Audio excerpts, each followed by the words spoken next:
Hello and welcome to the Ms. Wonderful Film Club podcast. I am your host, Jana Marie Rose, and today I have with me a friend and guest who is also a Philadelphia author, Natalie Pantaleo. Thank you so much for joining me, Natalie. Thanks for having me. And we are talking today about the film Enough Said, which is directed and written by Nicole Holofcener. This film was kind of popular when it came out because it was starring James Gandolfini, which most people had known him prior to this film in The Sopranos. That's what he became known for. And Julia Louis-Dreyfuss, again, she was known a lot for her comedy roles. And in this film, and that came out in 2013, they had this cute little love affair that was very situational comedy. And so we're going to talk about that. And also with Natalie, see if there's some parallels in your own book, Lying Down with Dogs, that kind of talk about a woman coming of age and some of the mishaps that occur in romance and work life, right? Which is basically what happened here. You and I, Natalie, met because it's interesting that we're talking about this film because Enough Said is about Eva, who Julia Louis-Dreyfuss is playing this character, who is a massage therapist. And when you and I met, I was offering yoga classes and some energy work at a massage studio. So that's actually how we met. Um, I and remember, so, I remember the day. yeah, yeah. So, and then over, a couple of months, we became friends. So it was interesting that we're talking about this. So, in terms of this film, the perspective is and what I'm trying to do with this entire month of September and talking about the films of Nicole Holofcener. The perspective is, a woman's gaze and a woman's take on these strange little maybe errors in judgment or funny situations that we find ourselves in our daily lives, unassuming, normal, quote unquote, normal people who end up in situations that are really awkward and confusing. And I think the film industry in general has a lot of different kinds of films, but there's not as many well-known women directors.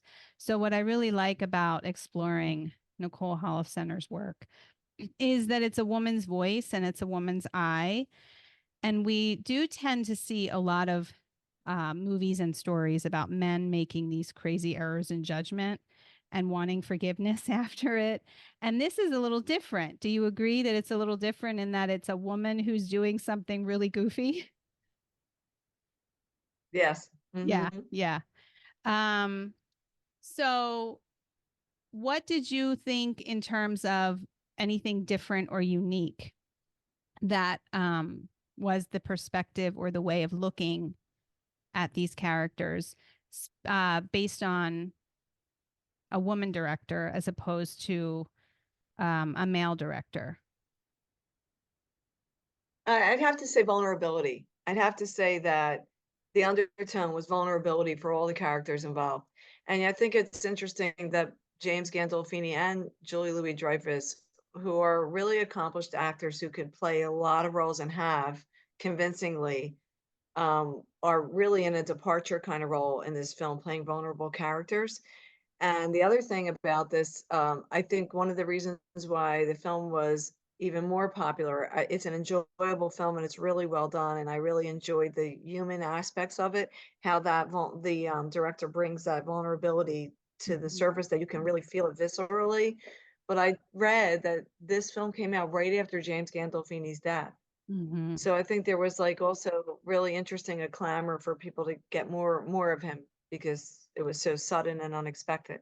Yeah, definitely. And no one could have planned something like that, right? To put him into a very different kind of role and then lose him. I mean, what a, Right.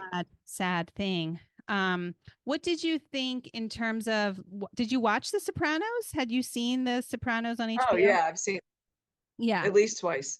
Okay. Well, and First, you're, the first when they first came out, and then again over the years, reruns. okay. Well, and your book is set in South Philadelphia, and you're from South Philadelphia. So these kind of stories of these, Italian men who I don't know, who are there's so many stereotypes about, Italian men and like mob bosses and things like that. And after him playing that kind of role here, he's such a softy, right? He's such a softy. um, so your experience, and maybe you can reference your book a little bit here too, you know, men in a town like South Philadelphia where people stereotype because of certain rumors that go around. Like, has that been your experience of Italian men?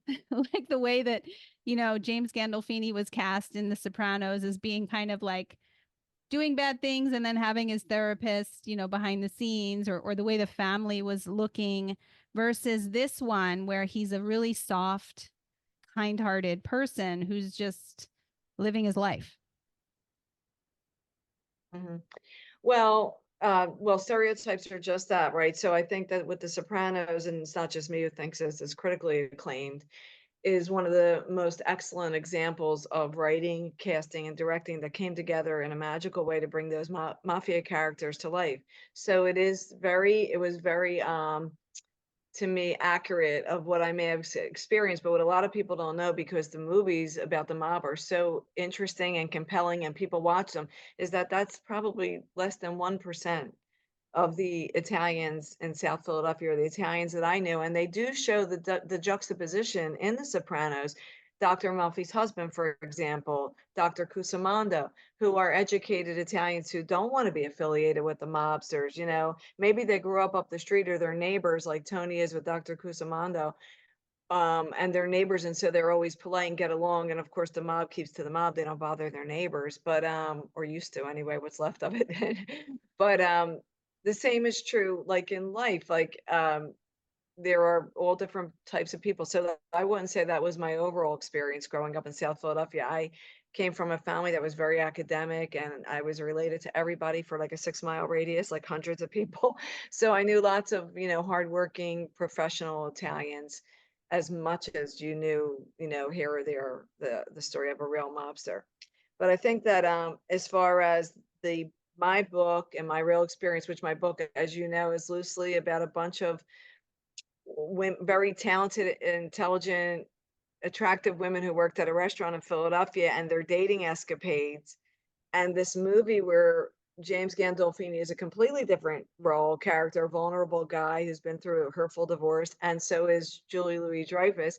And then you have, the connection to the Sopranos thing. So I think they just all represent um, the risks we take in relationships, whether the risks are big risks with somebody that maybe is sociopathic in extreme situations, or whether they're very small risks of just anybody can hurt our feelings, right? If it's not a right match, or not a right fit, or the timing's not right, we're all subject to some type of rejection in any relationship. Yeah, and I think that's why it's great that he played a role like this that was so different. I was listening to a podcast with the director Nicole Holofcener, and she said that in giving him some direction in this film, he said, and I'm going to use this word here, which without going into, I know the meaning behind it, which is weak, but I don't agree that the word should be used for weak. Anyway, he said, if I follow your direction, something like this, I'm going to look like a pussy, is what he basically said. And she said, and James she, Gandolfini said that. yes, yes. And she said to him, yes, you are going to look like a pussy, but we're all going to love you for it. So like, this is the way you got to play this role. And it's kind of funny, but I just think it's great that he tried something that was this different so that we could see the levels of him, because I really feel the softness in him in this film. And what you mentioned was dating, and the book that you wrote was a lot about women and dating and escapades. This movie, Enough Said, I think captures something interesting about what it's like to date after divorce. Eva is a woman who is, independent. She has a daughter who's ready to go off to college, and she's single and, did not have a successful marriage. That doesn't seem like she's in conflict with her ex-husband. They seem like they've made some level of amends, which is nice. But she's out there kind of curious about dating again. And this is who she meets. And there's a lot of little foibles and mishaps and also cuteness that they experience in trying to get to know each other. Also connecting about the fact that they both have children who are teenagers, who are going to be leaving the nest. And so there's that heart connection that they have, I think. And it really does kind of talk about the awkwardness of trying to date again and form relationships again after you've experienced a failed marriage. And I don't even like the word failed marriage, sounds so judgmental. A marriage that separates or divorces. And then in the midst of that, in addressing the story, Eva just so happens to meet Marianne, who is played by Catherine Keener. And Marianne is a poet who has this beautiful house. Not many poets seem to have such beautiful real estate in Los Angeles, but Marianne does. And Marianne has a lot of complaints about her ex-husband. And so we start to learn that Eva is in the middle here of hearing all the stories about an ex-husband that she's now starting to date.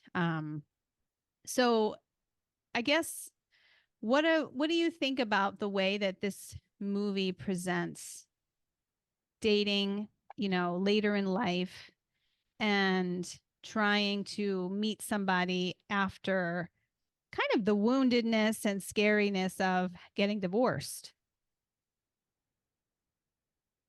I think all romantic relationships trigger primal fear in people, whatever that fear may be that you're afraid of, rejection or not liking something about the person, or that it's not going to be a good fit, or like, what about their past or whatever. But I think what's interesting about this movie that doesn't change regardless of technology or the evolvement of life, like, is other people's opinions. So, if you like in my book, for example, there's a lot of the girls talking about other people's relationship and this guy and that guy and sizing them up and, maybe stereotyping them or giving them nicknames or something, like giving them one shot and that's it.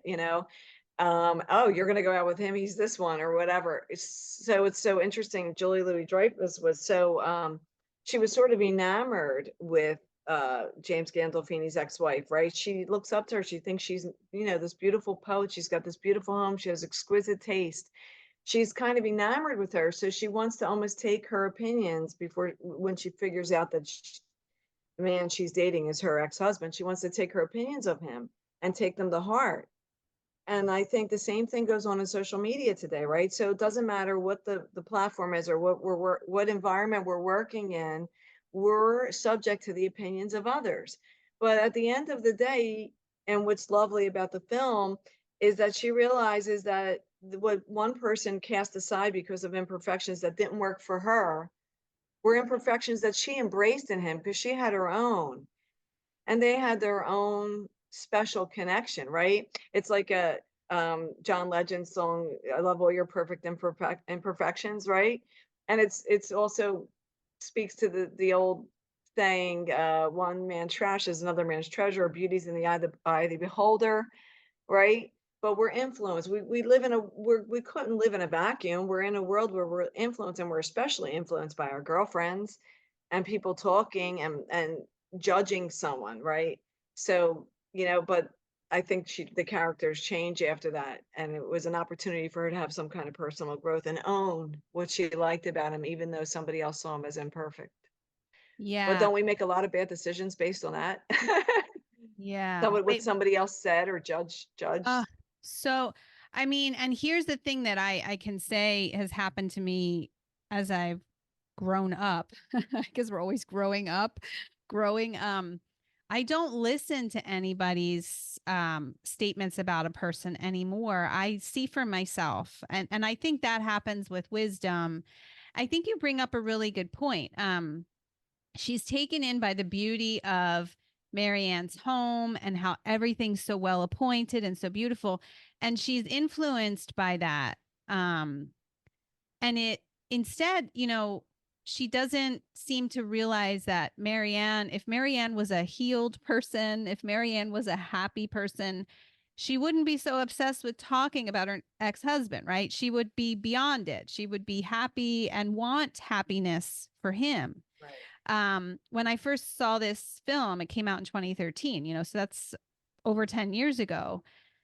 I think I was really I felt so much conflict about the fact that Eva was living this double life of seeing Marianne and listening to all these things, and then going to Albert's house and talking to him. And I just thought I would never be able to live like that, where I had to put on this facade that I didn't know certain things.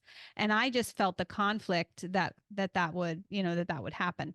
As I watched it again, I felt more like I accepted her for why she would want to do some investigating on her own, right? It's almost like this situation lands in your lap and she's like, okay, maybe I can protect myself from pain if I just wait this out Right. and know what I'm getting Right. into. And I guess I had more Oh, yeah. compassion for what she did, even though I don't think I would do it. I would have just run away. I mean, my primal fear, yeah, as you speak of, I would probably been like, I'm running away from this guy and I'm running away from this woman.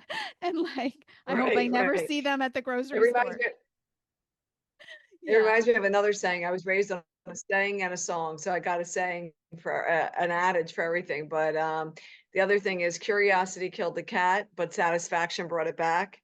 So it's Ooh. like a tempting thing. You have this, like, you're a fly on the wall. You have this opportunity to get this information. So she was kind of conflicted. It lowered her vibration and it hurt the relationship, but she did grow from it. So at least she was a character that had integrity.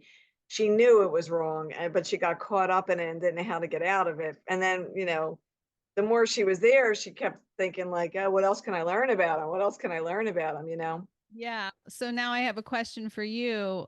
For you personally, if you were in Eva's position, what do you think you would have done? And then second, your character Val in your book, who's also, in all these interesting situations, the behind the scenes at a restaurant, what would Val do? So tell me first you, and then I'm curious about your character.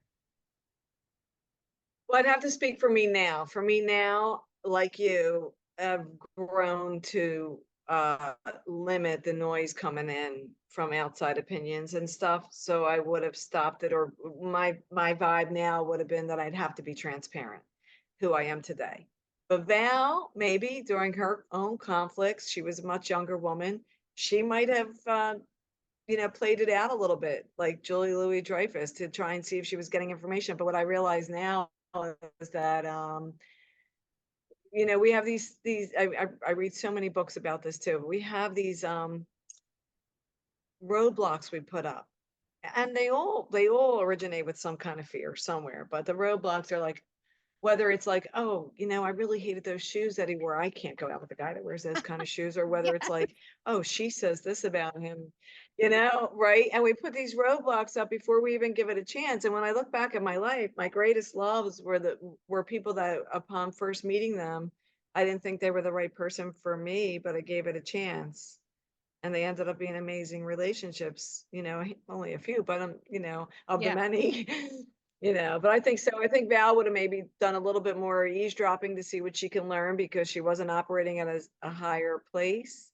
And Natalie, who's a little wiser than Val and a little older and more experienced and wants to operate up here, would probably be more transparent about it. I'd probably confront James Gandolfini and say, hey, Albert, this was an accident. I was massaging your wife, and if you want me to stop, but I I did was learn some things massaging your wife. about I wouldn't put it that way. That might sound like a whole different. Take it the wrong way, right? Maybe I wouldn't say it like that. She hired me to give her massages. It's funny. It's funny. Yeah, no, I probably wouldn't have said it like that, but I might have said to him after like 1 or 2 times when I put it together, I might have said to him, "Hey, listen, she's a client of mine. How about that? She's a Yeah. client of mine, and it's a little uncomfortable because she talks about, what went wrong between the two of you." Yeah. Whew, You know, well, I thought it was interesting that when she finally took him to meet her friends for dinner at the friend's house, and she's drinking a little too much wine, so she's like a little too chatty, and she's criticizing him about the end tables. I thought that was really her lowest point because who cares if somebody like, is that a deal breaker? No end tables, whatever. I So know. she And was like kind of like glomming on. it wasn't something she cared about at all. It was just that by being with this other woman, being around this other woman who is pretty superficial. I mean, Marianne Right. is a very superficial person. You tend to think poets are, I don't know, have more depth, but you never know. You really don't. Right. You have to See, you can't judge them stereotype. on how they treat you. I really do think that this a lot of people get taken in, and personally, I just really don't live that way, but I do think that it's very common for people to be taken in by glamour and ritz and the title on someone's business card or whatever, right? And it's all great, those things. It's wonderful if those things are true, and then the actual character of the person shines through and it's all aligned. It's like, oh wow, I just met someone wonderful or amazing or whatever. But a lot of times we have to kind of give people time to see, does the character shine through? Who is that person? And that's through actions and through letting something kind of find its way. And so Eva doesn't seem especially to care about, does someone have end tables? Does he have this kind of house or that kind of house, right? Or car? But Marianne does seem a little more consumed with those things. And she's just a very unhappy person. I think. I mean, she doesn't appear to be happy, yet Eva is a little more happy go lucky and a little quirky and fun. And she starts to, through that negative influence of her friend, get sidetracked. I mean, I think that's pretty common for people in general, men or women. I think who we hang out with can really kind of influence the way we look at the world. And Absolutely. yeah. Absolutely. You know So what else was interesting about it? That she was starting to judge herself and her own decisions about him based on Marianne. Like she might have thought his quirks were really cute. They didn't bother her, but then she started to judge herself, thinking, well, maybe I should be bothered that he doesn't have. I mean, even this wasn't said explicitly in the dialogue, the character, you could tell she starts to question herself, like maybe I should be bothered that he swirls his chips in guacamole or doesn't have end tables or but when she got back to herself and realized the real her didn't care about those things, she genuinely liked him, yeah, but she was judging herself for not being as picky, for not right, having these standards. right. Did So the you woman ever? was getting into her head. Yes, yes. Did you ever have, you were mentioning this about, thinking about your own life and the characters that you created in your book, Lying Down with Dogs. Did you ever, either in your own life or through these characters? Yes, yes.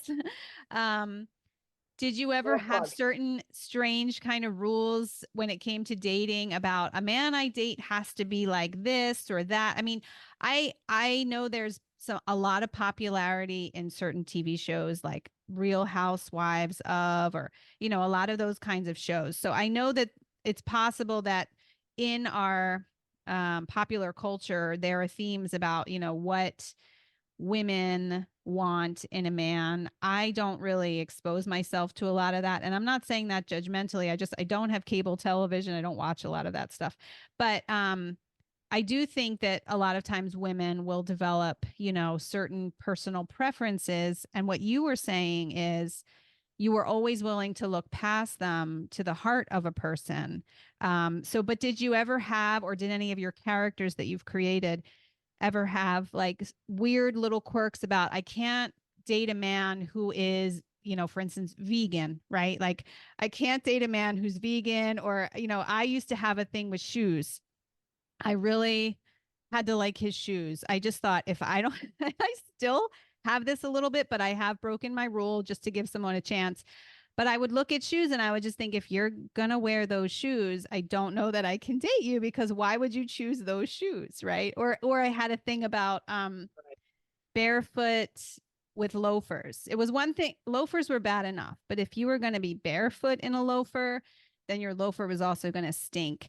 And I just had a kind of rule where I'm not doing the loafer thing, so don't even try. But that was like my strange little rule. I'm curious if you ever had any. I broke the rule. I did.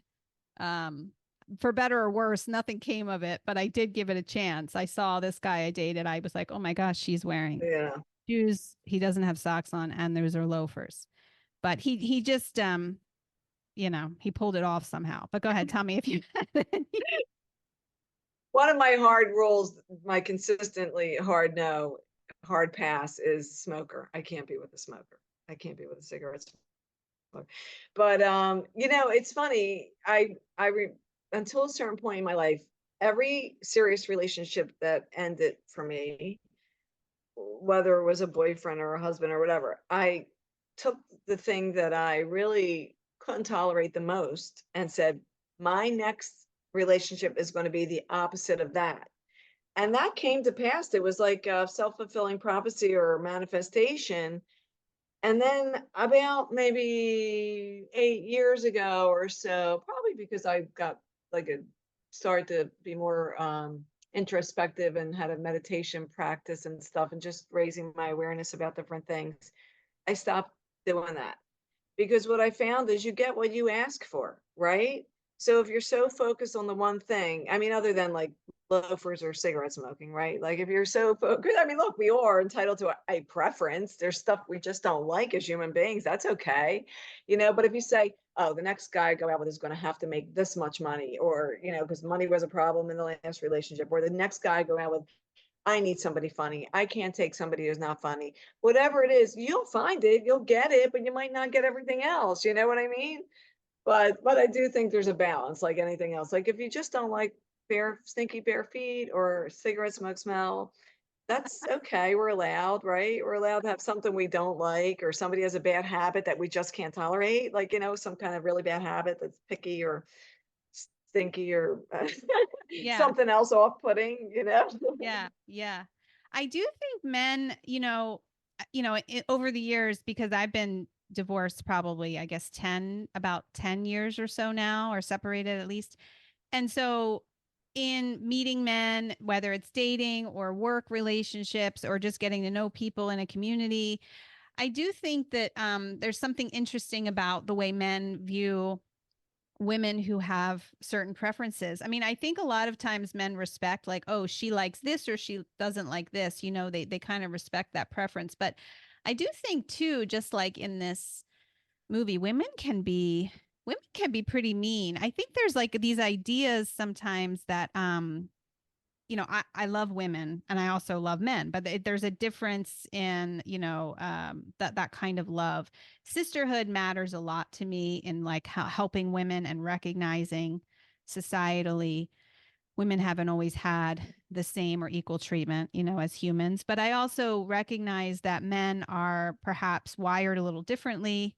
And if a man respects me, I can respect him, right? And I don't assume that he is, holding up the hatchet of misogyny every time he meets a woman, right? I don't assume that. I've met a lot of women who have been really harsh to men.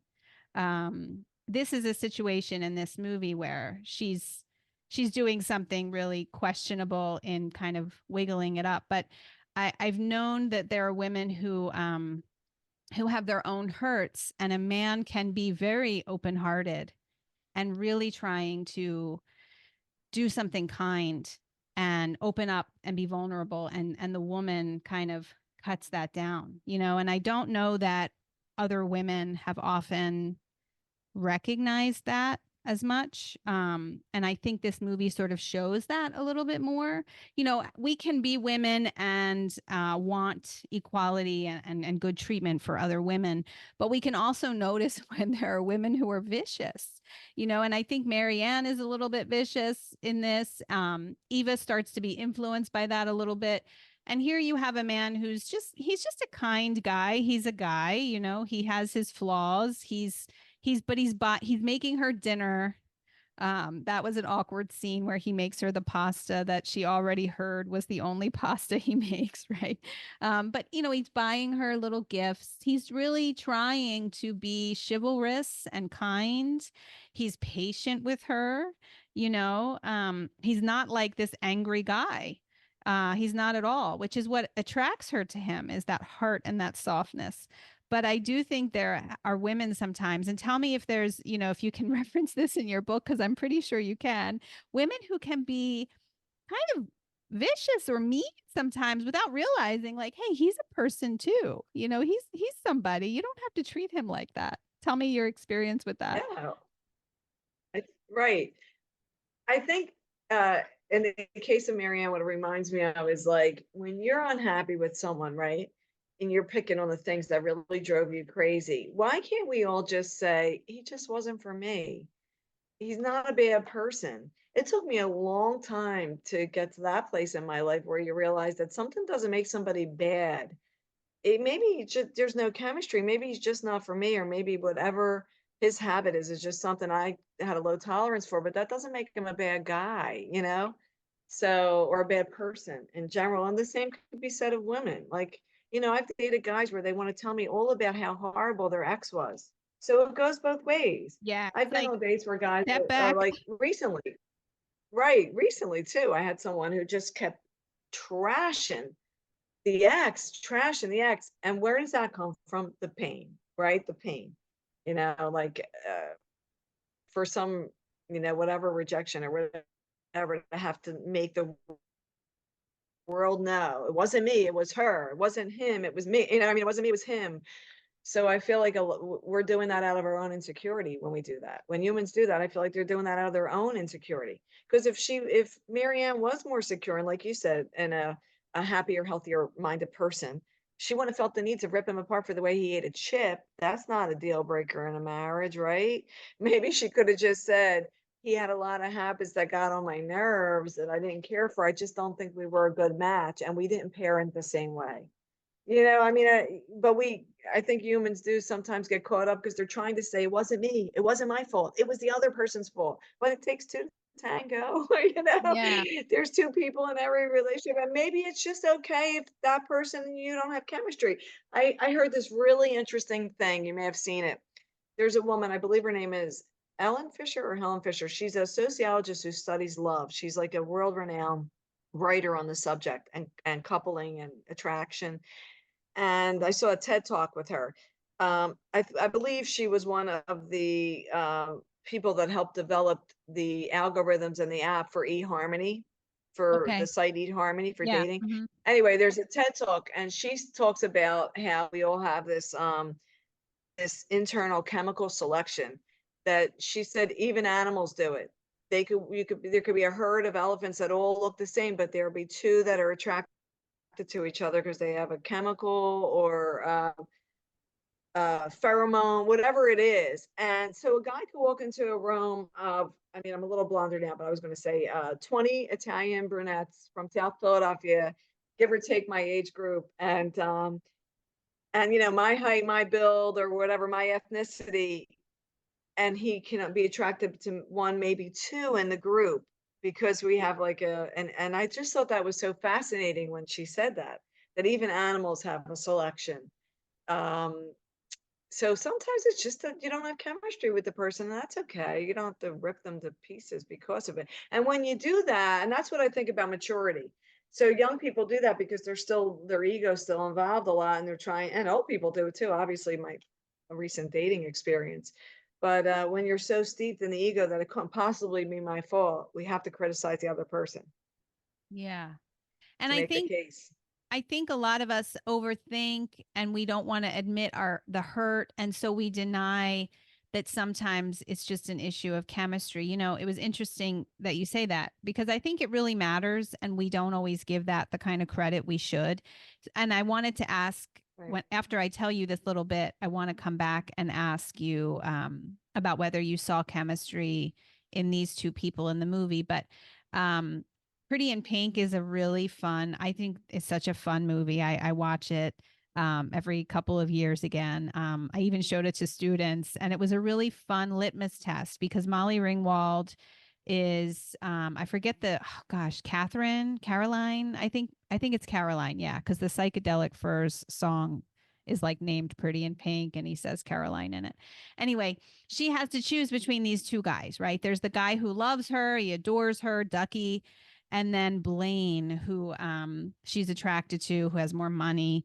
And it's an interesting take on class and society and chemistry. But Molly Ringwald, when she spoke about filming that movie, she said, you know, I just didn't feel it for Ducky. And that came through in the movie on the screen. When they tried to create the romance at the end with her and Ducky, it just didn't work. So she said, but there was chemistry with Blaine, and you can't deny it. At the end of the day, that's what won, right? Because the audiences wanted to see a level of chemistry, and she couldn't find it for Ducky. She couldn't be convincing. So much is about what we believe, even if it's on a screen. What can we believe? And casting, I think, involves a level of chemistry. You can't fake or deny whether people have chemistry on screen. So I'm curious if you thought there was some Right. Oh chemistry. my God, there's so many examples of people that have unbelievable chemistry. Oh yeah, I Yeah. absolutely did. And I thought it Yeah. was so cute. I felt the chemistry between them. And it's funny because I mean, when you talk about film, like how many how many references can we make? Hundreds of on-screen chemistry that was undeniable. And the one that comes to mind right now is Bradley Cooper and Lady Gaga in A Star is Born.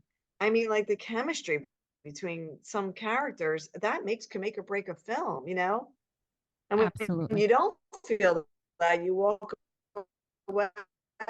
The audience is really good litmus test of that because you feel it or you don't feel it, right? Yeah.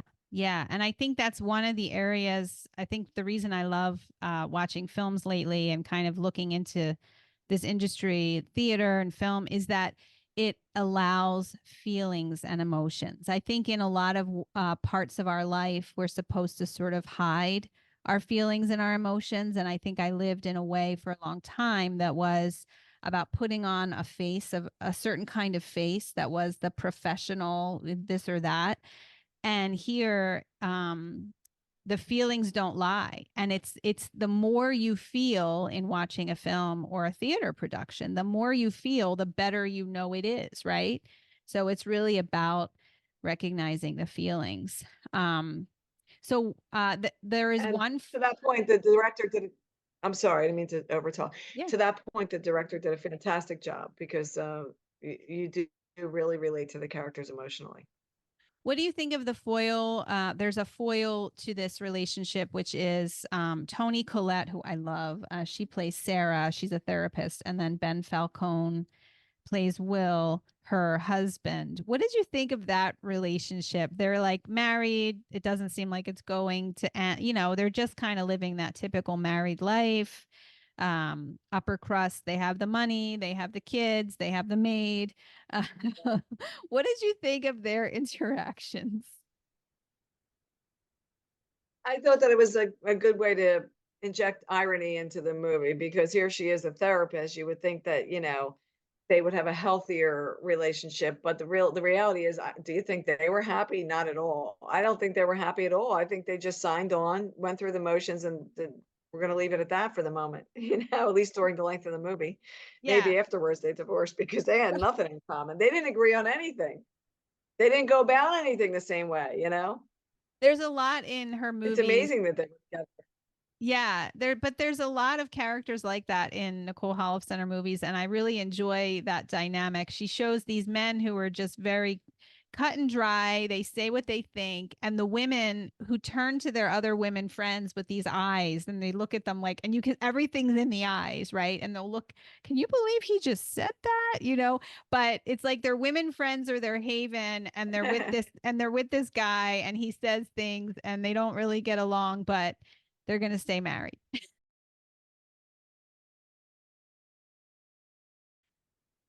So with acting, one of the things that happens, I think, with actors, and we commented on this before, you know, James Gandolfini became known as one particular character, Tony Soprano. So people tend to think sometimes that the person is the character, or a person who's an actor gets cast in similar types of roles because of what they've played. Julia Louis-Dreyfuss was so well known as Elaine in Seinfeld, that it's only in recent years people are recognizing she has a lot more to her as an actor and an artist. And even when I listened to some podcasts with the writer and director, Nicole Holofcener, she said that she was unsure how it would work with Julia Louis-Dreyfuss. But when she met her, she said it was very natural. They talked in a very natural way. But she had, even in her own mind, oh, this is Elaine from Seinfeld. So what did you think about this character, Eva, and was it immediately believable that she was just Eva and not anybody that you had seen the actor in before? Yeah, that was what impressed me the most about the movie with all the actors, because I've seen them all, Toni Collette, in very, very different roles. I think of Toni Collette in The Sixth Sense, where she had almost a Philly accent, and she's originally Australian. James Gandolfini himself had said in an interview in the Actors Studio that certain characters, you have to have a certain look to play them. And sometimes you get typecast because of that look, because you can pull it off. But I have seen him in other movies like The Mexican with Brad Pitt and Julia Roberts. And if you look at Julie Louis-Dreyfus, I mean, she was a departure from Elaine when she's Veep. She is a completely different character, a total, I mean, she's fantastic in that role. Her quick and filthy mouth in that role, and that she's really a sociopath. So to see her play this vulnerable real woman was, I mean, just speaks to their talent. It speaks to their ability, their diversity. And to me, that's the measure of an actor. Like you can, that's not to say that somebody who's always typecast in the same role who's good at it isn't a good actor. But when someone can pull off these roles that are so diverse, it really is like, even I think the same of Bradley Cooper. I mean, if you see him in Maestro, and then you see him in The Hangover, you see him in American Sniper, or even he's one of the most diverse actors of our time. Every single role is compelling and believable and convincing to me. You know, he's fantastic. So I really, really felt her character. I felt her character like she loved to be in a relationship. She wanted a partner. But she doesn't know where to go about finding them. And, you know, so she had to kind of meet him by accident. I had to sneak up on her. And I feel like that's happened to me in my life. The best ones have snuck up on me. The last place I thought I'd meet somebody, or, you know, and so I was very, very convinced by the roles they played in this film. And I thought even James Gandolfini, like even when he's being sarcastic, funny, like they're in the kitchen in one scene, and she said, we're going to have to find hobbies when the kids go to school. And he says, oh, I weave. And she goes, you do? And he goes, no. That's very different than the sarcasm he used in The Sopranos. The sarcasm in The Sopranos was just as quick witted, but it had this biting, edgy aggressiveness to it, where this was kind of like a completely different person who's in control. Like that he had a sense of humor, was very dry, you know? Yes. And And he has a problem with, no, I'm yeah, I'm listening. sorry. Go ahead. It just occurred to me, something we were talking about earlier, like where she starts to pick on the things that the wife, what Marianne was picking on about him eventually. How about when he doesn't like feet? He's got like a foot thing, and she takes off her shoe, and he's like, oh, because of his mother's feet. But he Yes. wasn't ready to kick her to the curb for it, you Yeah. know? Yeah, we put up with a lot when we like somebody, don't we? I mean, we realize like the laws of attraction are very fascinating, and there can be those like little thing, people talk about red flags and green flags and things. And if there's enough of that chemistry, what we were discussing earlier, people are willing to overlook a lot of flaws. And then but I think what happens later in life, which is what these characters are dealing with, is, oh shoot, I made mistakes before. I overlooked things before. So now let me have all my bases covered to make sure I don't make the same Right. mistake. One thing I wanted to mention is, people who are very funny, like comedians or actors who are comedic, can actually play some really amazing, serious roles. And it often surprises people when it happens. But I think it's because comic actors or comedians are usually funny because they've seen so many sad moments in life, right? The comedy or being funny is what they use to overcome the sadness, So I think Julia Louis-Dreyfuss is playing some more serious roles, and she's able to do that, in some of these films. I mean, there's still some humor. I know that she had a recent film called Tuesday that I still need to see. I was actually a little scared to watch it because I think it's really sad, and I always have to prepare myself before I watch something that's really sad. But Jim Carrey, I think, is an example. I never really found his humor funny. Like, he just never floated any boat that I ever would sail. But in Same for me. serious, It's like yeah, annoying. but in serious roles, like in The Truman Show and in Eternal Sunshine of the Spotless Mind, he's good. And I feel like he has a depth. I also watched Marlon Wayans in Respect, which was about Aretha Franklin. He plays her husband. He's amazing in this role, and the depth that he brings to that role, even though the guy wasn't great to his wife, he still he soars as an actor in that. So I do think comedic actors really do offer something of depth. Same thing again, Robin Williams in Good Will Hunting. He was always doing slapstick, goofy things. That's one of But my all-time favorite movies, by the way. Good That Will was one of my Hunting, all-time favorite movies. And I yeah. actually met Robin Williams in person. Yeah, Did and I you? actually met Robin Williams in person once years ago in San Francisco at the Cannery. Yeah. What was It's the funny, occasion?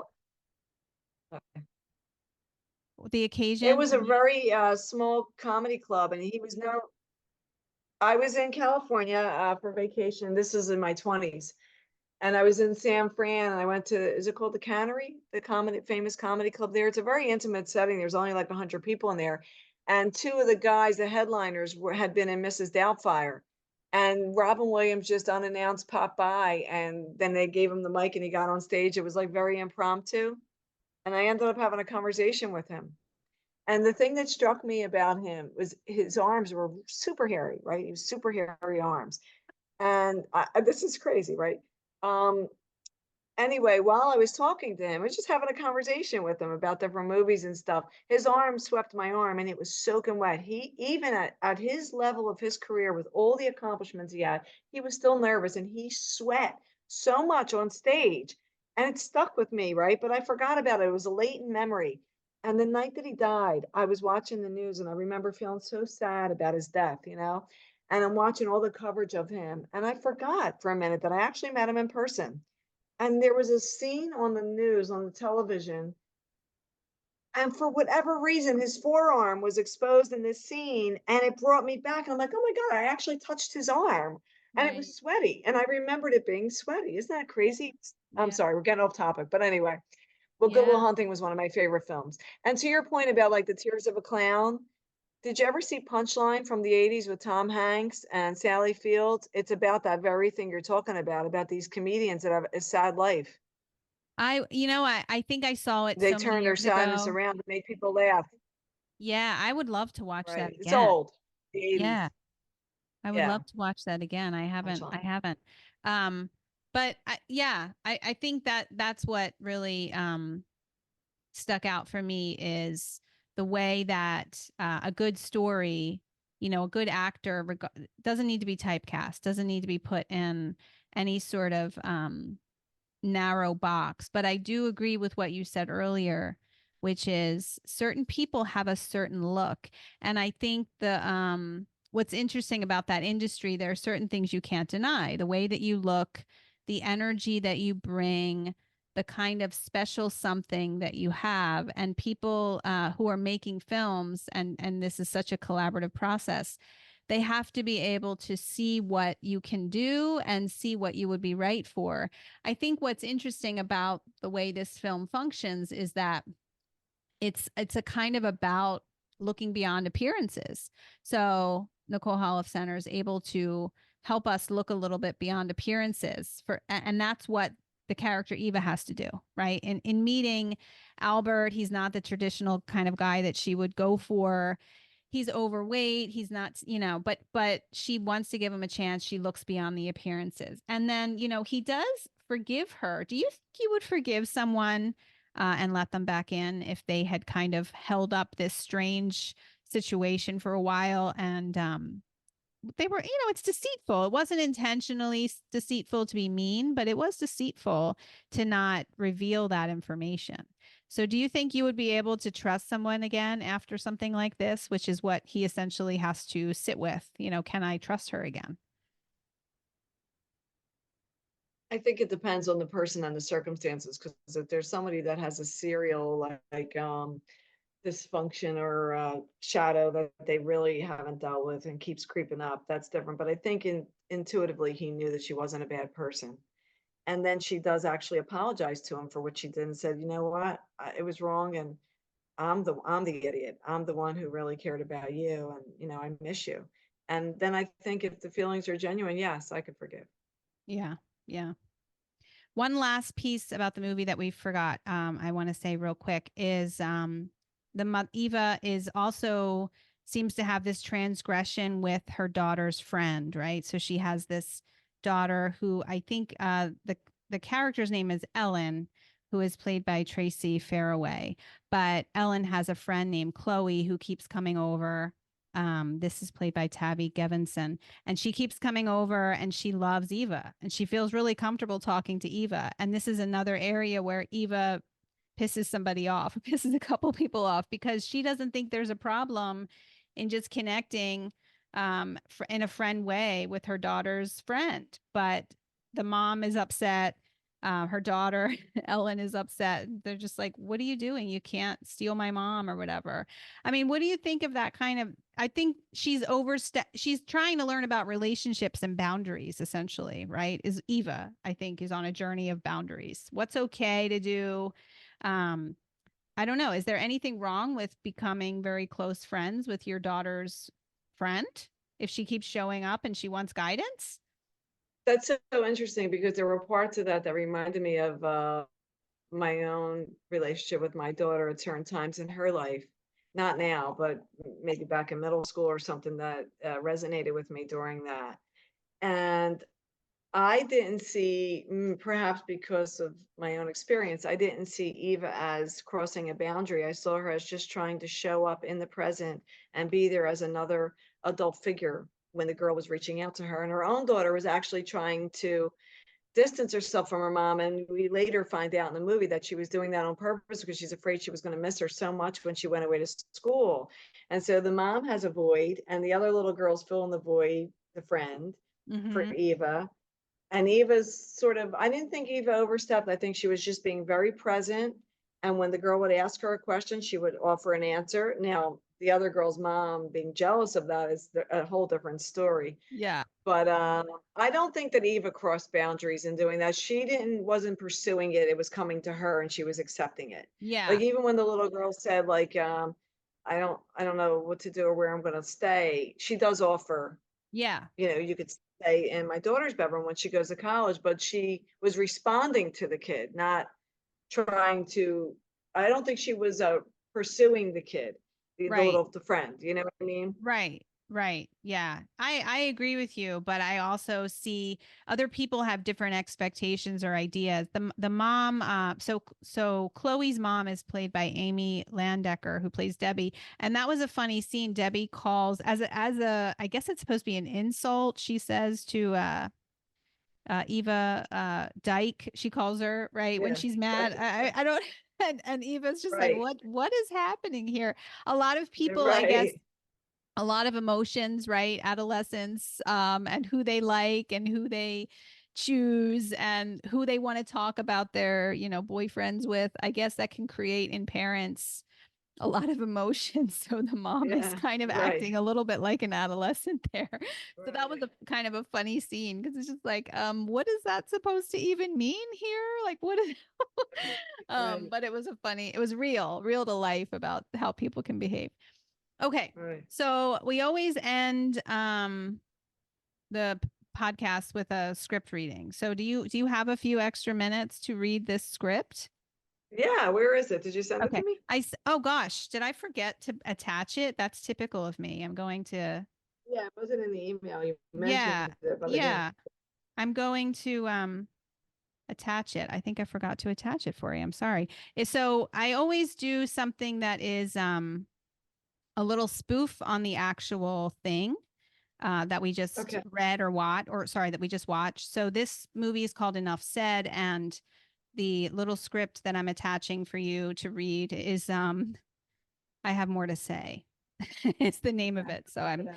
trying to play around with the movie a little bit. I think it's fun, and as a teacher, because I've taught literature and writing, I think it's really fun to have people think about what happens after something's over.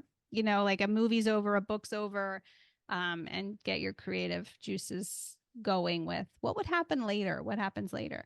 So see if that came through. I think it just came through. I sent it to you. I have more to say. Was it my email? Yes, I just sent it to your email. Was it email? Okay. Yeah. And as I'm emailing you things, I'm See, I just got it. okay, awesome. I'm also seeing like all I these just got warnings. it. Okay. Yeah, okay. Class. I'm I have all these I have to go through my email later today. This is such a, thing that I've been avoiding where you get to the max of your storage in email. Have you had this happen Right. yet when you have to go through and clear I, everything out? well, I try to clean it out once in a while, but it's a pain in the neck to do, right? It really is. It's like one of those things that I put off. Okay. So I will read the little stage directions or whatever you want to call them, script directions. And we already talked about you're going to be Eva in this, and I'm going to be the therapist. I created a therapist. So in the movie, Toni Collette, who is Sarah, is a therapist, but she's Eva's friend. So this is a different therapist because Eva can't Okay. go to her friend for therapy. Okay, so we have Eva, who is a bereft woman who has lost her best friend and companion, Albert, after he experienced a heart attack. Imagining this is like years down the road or after the film ends. And then there's a therapist, Dr. Denschmark, who is in her 80s, who only has a few clients, who knows Eva's mom from childhood, and she has a British accent. I have no idea if I'm going to be able to success. I'm just going to warn anybody who's listening and you. I'm not going to be successful in this British accent, but I'm going to try because British All things right, are give fun. it a try. British stuff is fun to me. Okay, so the setting is this therapist's office, which is nicely appointed. And I got very specific about this office. It's a soft gray couch with deep purple pillows, a painting of a blue Yes. rainbow over a field of purple flowers sits above the couch. The rug is soft and gray, and there are two tables on either side of the couch with copper, that's supposed to say copper, lampstands. The lamp shades have hanging beads in gold and navy blue. The therapist sits in a comfortable swivel chair and has an ivory blanket resting on her lap. She wears a periwinkle soft sweater and has a ring on her right hand middle finger that has a red jasper stone. Her hair is long and silver. She has kind blue eyes. Her earrings are simple gold hoops. She wears pink lipstick. with a shimmery gloss on top. I think this therapist just sounds awesome to me. So she has a great office. Okay, so I will start. So, Ava, how was this last week for you? Anything new? Actually, no. And yes. I went to the farmer's market a few times. I'm starting to make my own orange juice. I have a juicer I always wanted to use, so I'm using it to make orange juice every morning. How lovely. What a lovely thing to do for yourself. You think so? Of course. You are making fresh squeezed orange juice for yourself. We were talking about self love. This is self love. Oh, I thought self-love was masturbation or something. I guess that is another sort. How have you been feeling about Albert? Well, I miss him. It really, really sucks to find a man that you love and you're comfortable with and then to have him die. I know. It must be so upsetting. I mean, why do we fall in love anyway? Whether divorced or someone cheats on you or they stay in a bad marriage or the person who really gets you just dies one day. I'm older now and I can pretend to put up with bullshit from men. I mean, I can't pretend to put up with bullshit from men. I just think I'm done dating and I'm going to be a lonely old spinster. This word, spinster. Tell me about this word. Well, a spinster, you know what a spinster is. It's a woman who's single and lives alone until she dies. And this is a bad thing? Where did the spin part come from? I don't know what the spin part is about. I could Google it. I mean, actually, I will definitely Google that when I get home. But yeah, it's not a good thing to be a woman and die alone. The other Term. germ for us is Typo. it's a Term. It's misspelling. term. The Yeah. only yeah, the other term for us is old maid. Old maid. And a man who is single and lives his life and dies one day, like we all do, what is he called?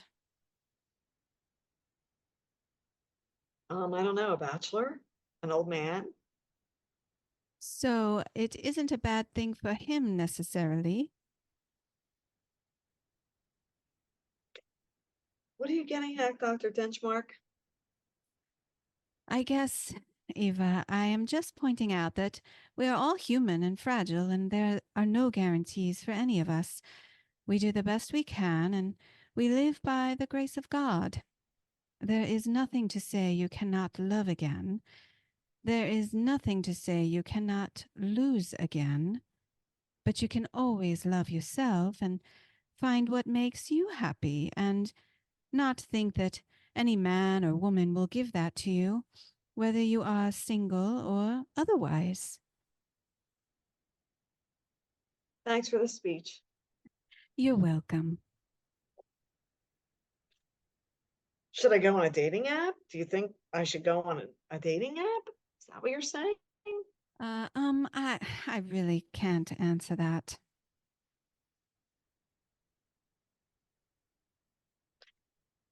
I mean, why not? I'm paying you. I'm asking you. You can give me some opinion on dating apps, can't you? How about you go hiking or bird watching? I think hiking or bird watching is a better plan than a dating app at your age. At my age, are you saying I'm old? Darling, You are. You're saying that I'm old. I'm giving you my opinion based on what I know of you and what I know of dating apps. But by all means, if you really want to explore the Bumble, please do. I will listen to all your horror stories and give you the same advice I just gave you. Hiking, bird watching. What about a yoga class? There may be single men in a yoga class. That is unlikely, darling, but you just do what you think is best right now. Keep drinking that orange juice, and I'll see you next week. Dr. Denchmark stands up and folds her hands in front of her. Eva stands up too, understanding the cue to leave. Eva reaches in her purse and hands Dr. Denchmark the check for her service and then puts her purse around her shoulder. She looks around at the office for a moment before giving a nervous wave and walking out the door. She is not brave enough to ask why Dr. Denchmark made their session so short. Okay, then. See you later. $200 later.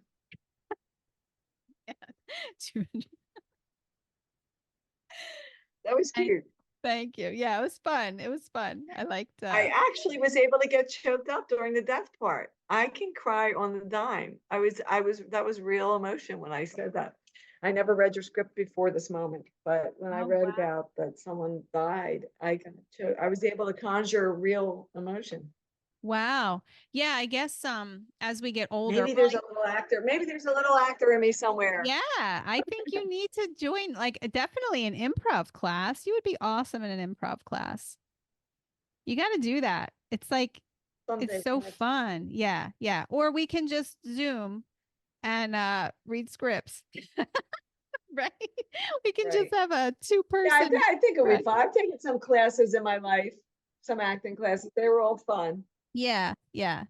It's a fun skill someday to just when I have time. It's like 50 on the list right. Right, right. I know. I know. I just think play. I've said this before to people.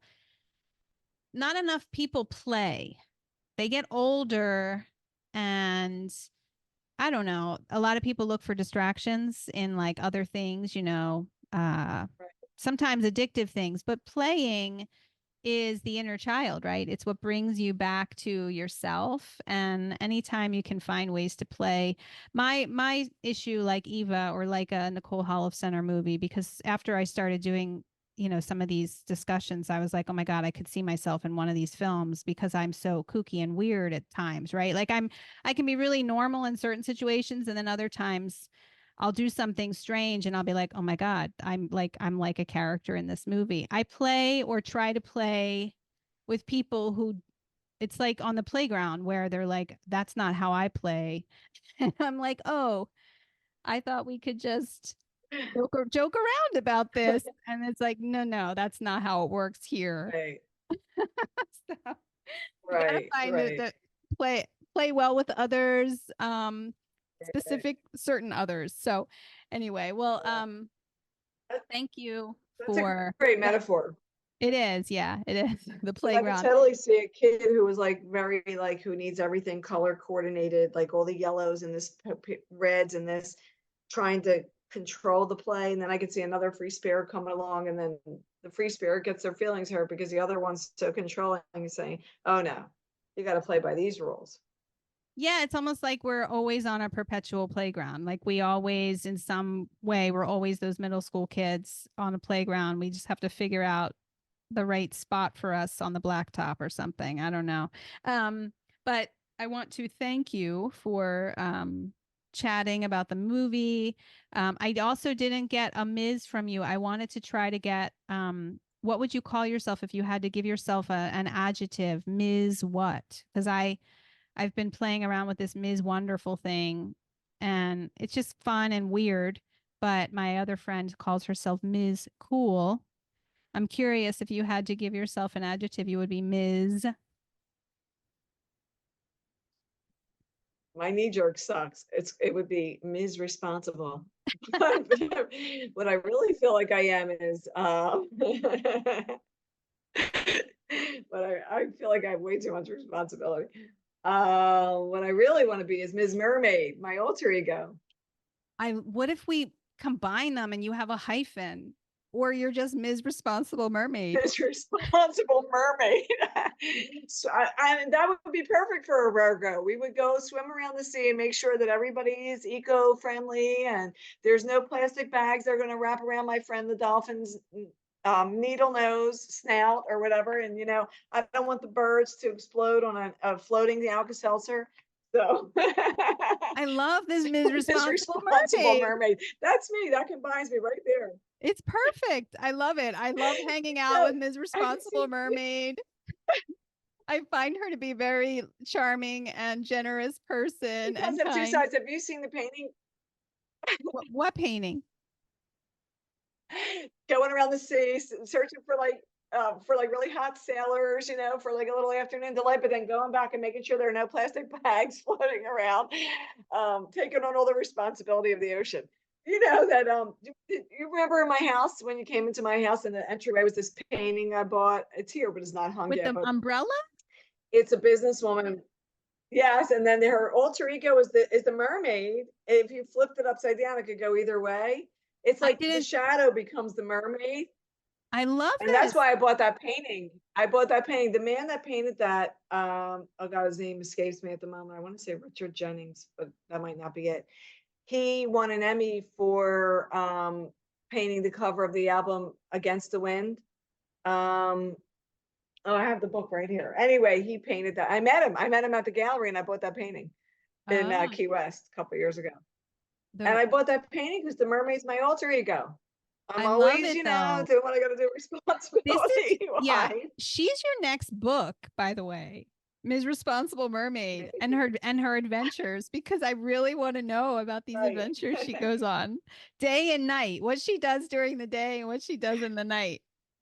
I can't wait to learn Right. more. Yeah, Well, like the moon comes up and she is just this like Venus of the sea, sexual goddess draped in seaweed.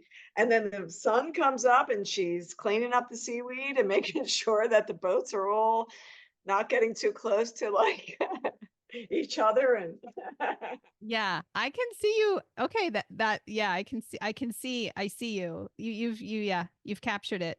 I get it. I feel it. Good. I hope there's room for Ms. Wonderful in your seat. What would Ms. Wonderful be doing?